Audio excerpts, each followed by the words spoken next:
एक छोटे से गांव में दो भाई रहते थे।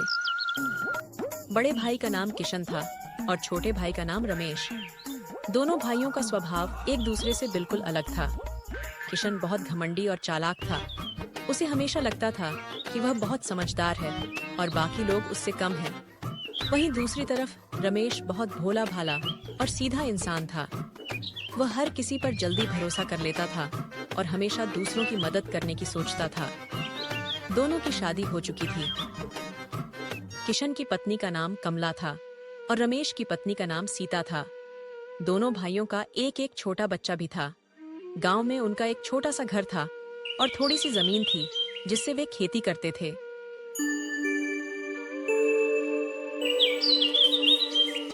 एक दिन सुबह का समय था। रमेश खेत में काम करने जाने की तैयारी कर रहा था। सीता ने कहा, सुनो जी, आज बहुत ठंड है, थोड़ा जल्दी वापस आ जाना। अरे सीता, खेत का काम भी तो जरूरी है, जल्दी खत्म करके आ जाऊंगा। इतने में किशन वहां आया। अरे रमेश, तुम तो हमेशा खेत में ही लगे रहते हो, थोड़ा दिमाग भी लगाया करो। क्यों भैया, खेती करना क्या गलत है? यही तो तुम्हारी कमजोरी है रमेश। उधर कमला घर के बाहर खड़ी थी। उसने किशन से कहा, आप फिर से रमेश को चिढ़ा रहे हैं। अरे कमला, मैं तो इसे समझा रहा हूँ, ये बहुत भोला है, कोई भी इससे धोखा दे सकता है। लेकिन आप तो इसके बड़े भाई हैं, आपको इसकी मदद करनी चाहिए। किशन थोड़ा चुप हो गया, लेकिन अंदर ही अंदर वह सोच रहा था कि कैसे रमेश की भोलेपन का फायदा उठाया जाए। दोपहर का समय था। दोनों भाई खेत में काम कर रहे थे। रमेश मेहनत से मिट्टी खोद रहा था। किशन एक पेड़ के नीचे बैठा आराम कर रहा था। किशन बोला, रमेश, तुम इतना मेहनत क्यों करते हो? भैया, मेहनत करेंगे तभी तो फसल अच्छी होगी। अगर मैं चाहूँ तो बिना मेहनत के भी पैसे कमा सकता हूँ। कैसे भैया? बस थोड़ा दिमाग चाहिए। भैया, अगर आपको कोई अच्छा तरीका पता है तो मुझे भी बता दीजिए।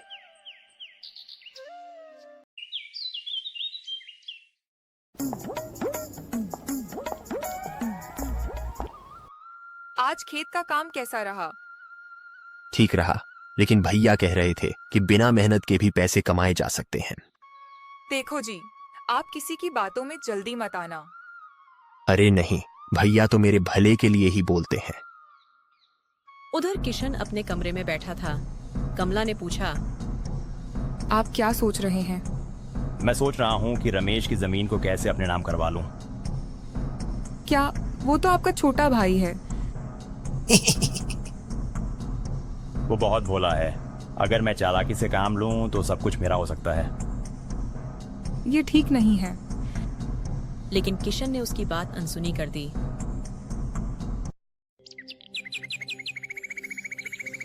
अगली सुबह किशन रमेश के पास गया। किशन बोला, रमेश, मेरे पास एक शानदार योजना है। कैसी योजना भैया? अगर हम दोनों अपनी जमीन मिलाकर खेती करें तो ज्यादा फायदा होगा। ये तो बहुत अच्छा विचार है भैया। किशन मन ही मन मुस्कुराया। उसे पता था कि उसकी चाल काम करने वाली है, लेकिन उसे नहीं पता था कि उसकी चालाकी ही एक दिन उसके लिए मुसीबत बन जाएगी। अगली सुबह गांव में हल्की ठंडी हवा चल रही थी। सूरज धीरे धीरे निकल रहा था। खेतों के ऊपर हल्का धुआं सा दिखाई दे रहा था, क्योंकि कई किसान अपने खेतों में काम शुरू कर चुके थे। रमेश भी जल्दी उठ गया। सीता ने चूल्हे पर रोटी बनाते हुए कहा, सुनो जी, पहले थोड़ा नाश्ता कर लो, फिर खेत जाना। ठीक है सीता, आज भैया ने कहा था कि खेत के बारे में कुछ जरूरी बात करनी है। कौन सी बात? वही कि हमारी दोनों जमीन मिलाकर खेती करेंगे। सीता थोड़ी देर चुप रही, फिर धीरे से बोली, देखो जी, मुझे आपके भैया पर शक तो नहीं है, लेकिन हर बात सोच समझ कर करना। तुम भी ना, भैया मेरे बुरे थोड़ी सोचेंगे। इतना कहकर रमेश नाश्ता करके खेत की तरफ चल पड़ा। उधर किशन पहले से ही खेत के पास खड़ा था। वह मन ही मन सोच रहा था, आज अगर रमेश मेरी बात मान गया तो आधा काम हो जाएगा। इतने में रमेश वहां पहुंच गया। नमस्ते भैया। आओ रमेश, मैं तुम्हारा ही इंतजार कर रहा था। क्या बात है भैया? देखो रमेश, हमारी दोनों जमीन अलग अलग है। अगर हम दोनों मिलकर खेती करें तो फायदा ज्यादा होगा। हाँ भैया, आपने कल भी यही कहा था। लेकिन एक और बात है, कौन सी बात? हमें सारी जमीन मेरे नाम पर कर देनी चाहिए। रमेश चौंक गया। आपके नाम पर? हाँ, क्योंकि मैं बड़ा हूँ और बाजार का काम भी मुझे आता है। अगर जमीन मेरे नाम होगी तो व्यापार करना आसान होगा। रमेश थोड़ा सोचने लगा। अब सारी जमीन मेरी है। लेकिन भैया, ये तो हमारी पुश्तैनी जमीन है। अरे पगले, जमीन तो हमारी ही रहेगी, बस कागज पर मेरा नाम होगा। रमेश चुप हो गया। शाम को रमेश घर आया। क्या बात हुई? रमेश ने सारी बात बता दी। सीता थोड़ा परेशान हो गई। ये ठीक नहीं लग रहा। लेकिन भैया कह रहे थे कि इससे फायदा होगा। देखो जी, भरोसा करना अच्छी बात है, लेकिन आंख बंद करके भरोसा करना ठीक नहीं। मैं सोचूंगा। उधर किशन घर पर बैठा था। कमला ने पूछा, आज आप बहुत खुश लग रहे हैं। बस समझ लो कि जल्दी ही सब जमीन मेरी होने वाली है। क्या मतलब? मैंने रमेश को समझा दिया है कि जमीन मेरे नाम कर दे। ये बहुत गलत है। वो भोला है इसलिए मान रहा है। लेकिन किशन ने उसकी बात पर ध्यान नहीं दिया। अगले दिन सुबह किशन फिर रमेश के पास आया। तो रमेश, तुमने सोचा? भैया, मुझे थोड़ा डर लग रहा है। डर किस बात का? अगर कुछ गलत हो गया तो? तुम भी ना, मैं तुम्हारा भाई हूं। ठीक है भैया, अगर आपको सही लगता है तो कर लेते हैं। किशन के चेहरे पर चालाक मुस्कान आ गई। दोनों भाई गांव के पटवारी के पास गए। पटवारी ने पूछा, क्या काम है? हम अपनी जमीन के कागज बनवाने आए हैं।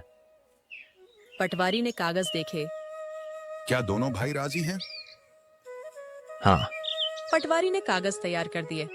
रमेश ने बिना ज्यादा सोचे हस्ताक्षर कर दिए। किशन अंदर ही अंदर बहुत खुश था। शाम को जब रमेश घर आया तो सीता ने पूछा, क्या हुआ? आज जमीन के कागज बन गए।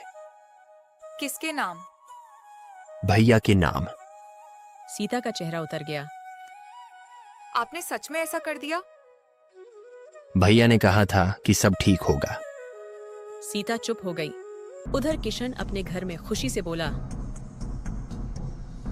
अब सारी जमीन मेरी है। जमीन के कागज बन जाने के बाद कुछ दिन तक सब कुछ सामान्य दिखाई देता रहा। रमेश पहले की तरह रोज सुबह उठकर खेत जाता और मेहनत करता। लेकिन अब एक फर्क था। अब खेत की सारी जमीन कागजों में किशन के नाम हो चुकी थी। एक सुबह का समय था। रमेश हल लेकर खेत की तरफ जा रहा था। तभी रास्ते में किशन मिला। किशन ने थोड़े सख्त स्वर में कहा, अरे रमेश, कहाँ जा रहे हो? भैया, खेत में काम करने जा रहा हूँ। अब वो खेत मेरा है। भैया, लेकिन हमने तो मिलकर खेती करने की बात की थी। अगर खेत में काम करना है तो मजदूर की तरह काम करना होगा। रमेश के चेहरे पर दुख साफ दिखाई दे रहा था।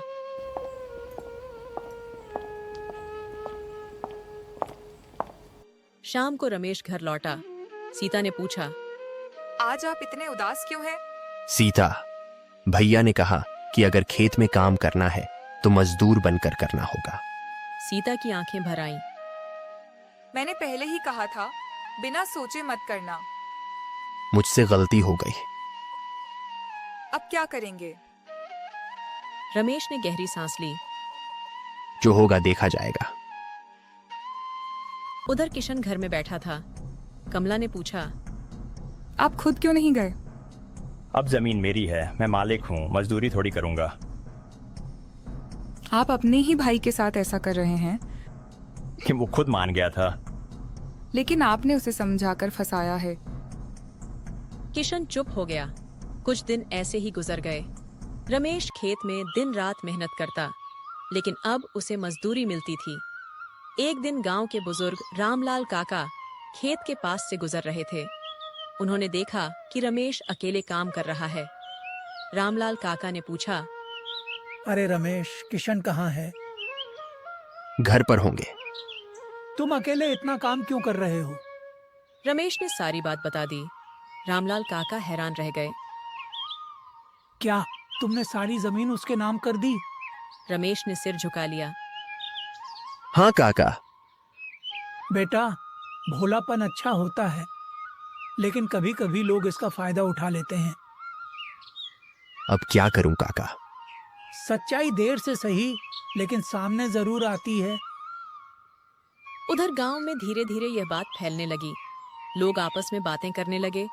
एक आदमी बोला, किशन ने अपने ही भाई को धोखा दिया है। हाँ, रमेश तो बहुत सीधा है। देखना, भगवान सब देख रहा है। एक दिन शाम को रमेश खेत से वापस आ रहा था। अचानक उसे रास्ते में एक बूढ़ा साधु दिखाई दिया। साधु पेड़ के नीचे बैठा था। साधु ने आवाज दी, बेटा, जरा पानी मिलेगा? रमेश तुरंत दौड़कर गया। जरूर बाबा। उसने अपनी पानी की बोतल साधु को दे दी। साधु ने पानी पिया और मुस्कुराकर कहा, तुम बहुत अच्छे इंसान हो। बाबा, अच्छा तो हूं, लेकिन बहुत बड़ी गलती कर दी है। क्या हुआ? रमेश ने पूरी कहानी बता दी। साधु ध्यान से सुनते रहे। बेटा, चिंता मत करो। ईमानदार इंसान को भगवान कभी अकेला नहीं छोड़ते। लेकिन मेरी जमीन तो चली गई। कभी कभी जो खोता है उसे उससे भी ज्यादा मिलता है। रमेश को साधु की बात पूरी तरह समझ नहीं आई, लेकिन उसके मन में थोड़ा साहस जरूर आ गया। उधर किशन दिन ब दिन और घमंडी होता जा रहा था। एक दिन वह गांव के चौपाल में बैठा था। वह जोर से बोला, अब पूरे खेत मेरे हैं। लेकिन मेहनत तो रमेश करता है। तो करे ही ना, उसे मजदूरी मिलती है। लोग एक दूसरे की तरफ देखने लगे। किसी को भी किशन की बात अच्छी नहीं लगी। उस रात अचानक मौसम बदल गया। आसमान में काले बादल छा गए। तेज हवा चलने लगी। सीता ने खिड़की से बाहर देखा और बोली, लगता है आज जोरदार बारिश होगी। अगर बहुत बारिश हुई तो फसल खराब हो सकती है। उधर किशन भी अपने घर में बैठा था। कमला ने कहा, अगर तूफान आया तो खेत को नुकसान हो सकता है। चिंता मत करो। लेकिन उसी समय आसमान में तेज बिजली चमकी और अचानक भयानक तूफान शुरू हो गया। हवा इतनी तेज थी कि पेड़ हिलने लगे और उसी तूफान में कुछ ऐसा हुआ जिसने पूरी कहानी बदल दी। उस रात गांव में बहुत भयानक तूफान आया। आसमान में काले बादल गरज रहे थे। तेज हवा चल रही थी। कई पेड़ जोर जोर से हिल रहे थे। सीता घबराकर बोली, सुनो जी, बाहर कितना भयानक तूफान है। रमेश खिड़की से बाहर देखते हुए बोला, हाँ सीता, अगर यह तूफान ज्यादा देर चला तो खेतों को नुकसान हो सकता है। फसल तो लगभग तैयार थी। भगवान पर भरोसा है। उधर किशन के घर में भी वही हाल था। कमला ने कहा, अगर तूफान ने फसल खराब कर दी तो बहुत नुकसान हो जाएगा। ये कुछ नहीं होगा। लेकिन तूफान पूरी रात चलता रहा।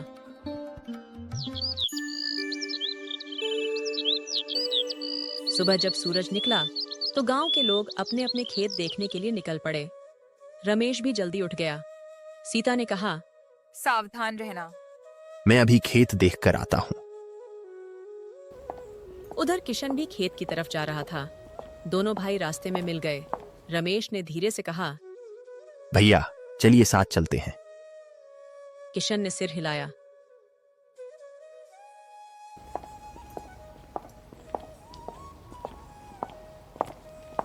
जब दोनों खेत के पास पहुंचे तो उनका दिल बैठ गया। कई जगहों पर फसल गिर चुकी थी। कुछ पेड़ टूट गए थे। किशन गुस्से में बोला, ये क्या हो गया? भैया, भगवान की मर्जी है। तुम्हारी वजह से हुआ है ये सब। मेरी वजह से? हाँ, अगर तुमने ठीक से काम किया होता तो फसल बच सकती थी। लेकिन भैया, तूफान तो सबके खेत में आया था। किशन चुप हो गया, लेकिन उसका गुस्सा कम नहीं हुआ। इतने में गांव के कुछ लोग भी वहां आ गए। रामलाल काका बोले, अरे बेटा, हमारे खेत में भी नुकसान हुआ है। तूफान बहुत भयानक था। भगवान की मर्जी के आगे कोई कुछ नहीं कर सकता। भैया, अब हमें मिलकर फिर से मेहनत करनी होगी। लेकिन किशन गुस्से में था। मुझे तुम्हारी मदद नहीं चाहिए। रमेश चुप हो गया। कुछ देर बाद सब लोग वापस गांव लौटने लगे। तभी रमेश की नजर खेत के किनारे पड़ी। वहां एक छोटा सा हिस्सा था जहां फसल बिल्कुल सही थी। रमेश हैरानी से बोला, भैया देखिए। किशन ने देखा। वह खेत का वही हिस्सा था जहां रमेश रोज खुद मेहनत करता था। किशन थोड़ा चौंक गया। कमला ने भी आकर देखा और बोली, ये कैसे बच गया? मैं यहाँ रोज मिट्टी मजबूत करता था और पानी का रास्ता भी ठीक किया था। मेहनत कभी बेकार नहीं जाती।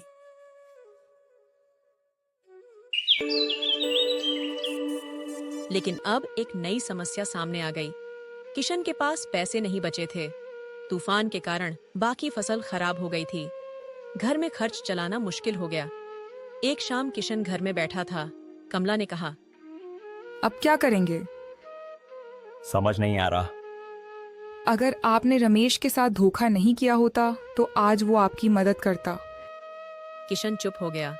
उसे पहली बार अपनी गलती का एहसास होने लगा। उधर रमेश अपने घर में बैठा था। सीता ने पूछा, क्या सोच रहे हैं? भैया बहुत परेशान लग रहे थे। उन्होंने आपके साथ अच्छा नहीं किया। फिर भी वो मेरे बड़े भाई हैं। सीता मुस्कुराई। आपका दिल बहुत बड़ा है। उसी समय दरवाजे पर दस्तक हुई। रमेश ने दरवाजा खोला। दरवाजे पर किशन खड़ा था। उसका चेहरा उदास था। किशन धीरे से बोला, रमेश, मुझे तुमसे कुछ बात करनी है। आइए भैया। क्या तुम मेरी मदद करोगे? जरूर भैया। किशन की आंखों में आंसू आ गए। उसे पहली बार समझ आया कि भोलापन कमजोरी नहीं होता। रमेश के घर के आंगन में हल्की शाम उतर रही थी। आसमान में सूरज ढल रहा था और ठंडी हवा चल रही थी।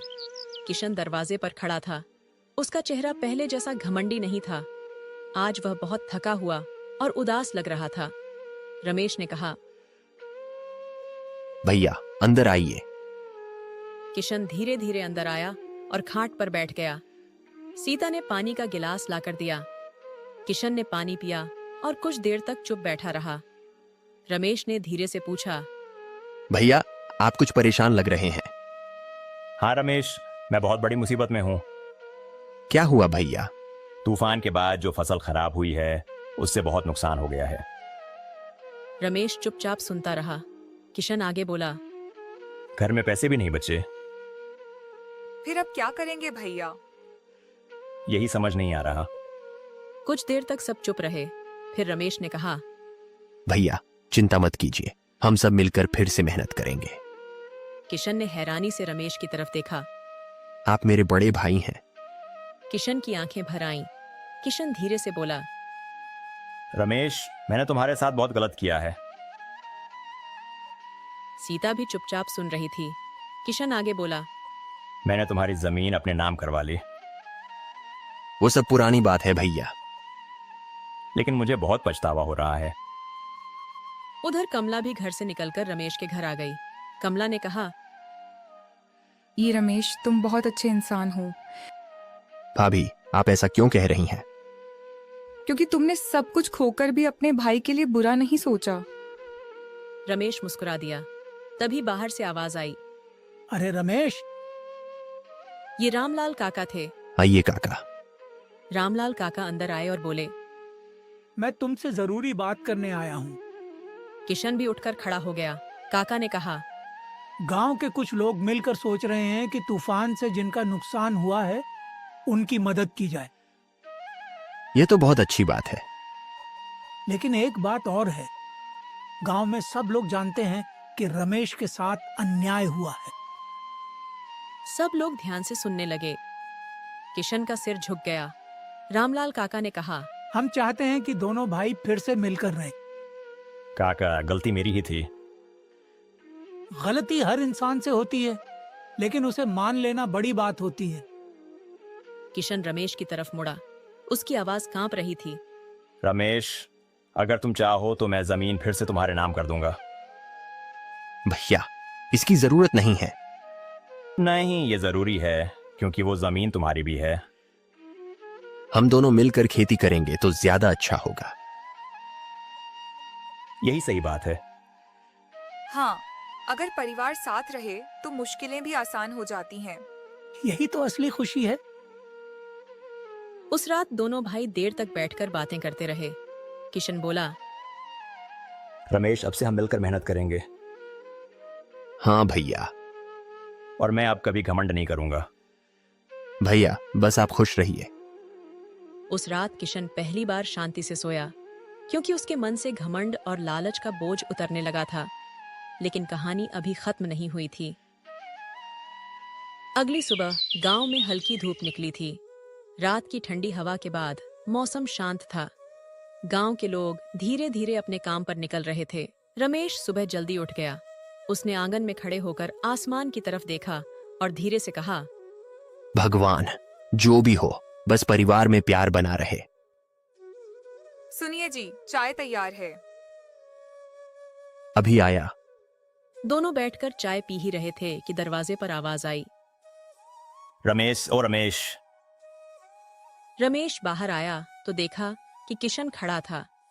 आज उसके चेहरे पर पहले जैसा घमंड नहीं था। वह शांत और गंभीर दिखाई दे रहा था। रमेश बोला, भैया, आइए अंदर बैठिए। नहीं रमेश, आज मैं तुम्हें खेत पर बुलाने आया हूं। मुझे तुमसे और पूरे गांव के सामने एक जरूरी बात कहनी है। गांव के सामने? हाँ, आज सब कुछ साफ करना है। कुछ ही देर में दोनों भाई खेत की तरफ चल पड़े।